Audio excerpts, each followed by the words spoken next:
আমাদের কথা হচ্ছে আমরা যেগুলো সহ্য করার মতো ছাত্র সমাজ সহ্য করেছে তাদের ক্ষেত্রে বিশেষ সুবিধা দিয়ে 32 করা হয়েছে চাকরিতে আপিল করার বা চাকরিতে আবেদন করার। আমরা কি ওটা নিয়ে কিছু বলেছি? যেটা দেওয়া যায় ছাত্র সমাজ যথেষ্ট সহনশীল আমরা দিয়েছি।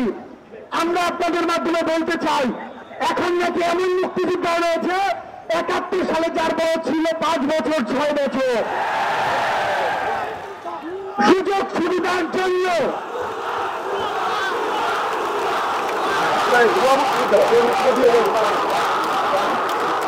আমরা বলতে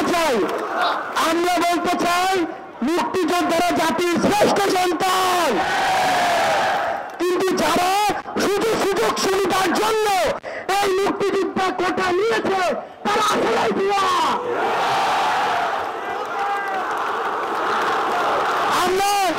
আমরা এখন অন্য একটি জায়গায় যাবো। আমাদের একটি গুরুত্বপূর্ণ কথা হচ্ছে আমরা মুক্তিযোদ্ধাদেরকে শ্রদ্ধার সর্বোচ্চ আসনে রাখতে চাই। যদি প্রয়োজন হয় তাদের সম্মানী ভাতা আরো বাড়ান, তাদের জন্য আলাদা আরো হাসপাতাল বানান, তাদের জন্য আলাদা আরো যানবাহন নেন। কিন্তু এই যে চাকরিতে নাতিপুতি কোটার নামে স্বাধীনতার 54 বছরের যে বৈষম্য এটি মানা যায় না। এটি স্বাধীনতার চেতনার সাথে সবচেয়ে বড় অন্যায়। এটি বর্তমান বাংলাদেশের সাথে সবচেয়ে বড় অন্যায়।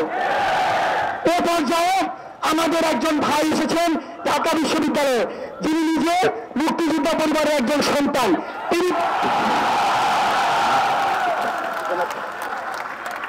তিনি তার পরিচয় দিয়ে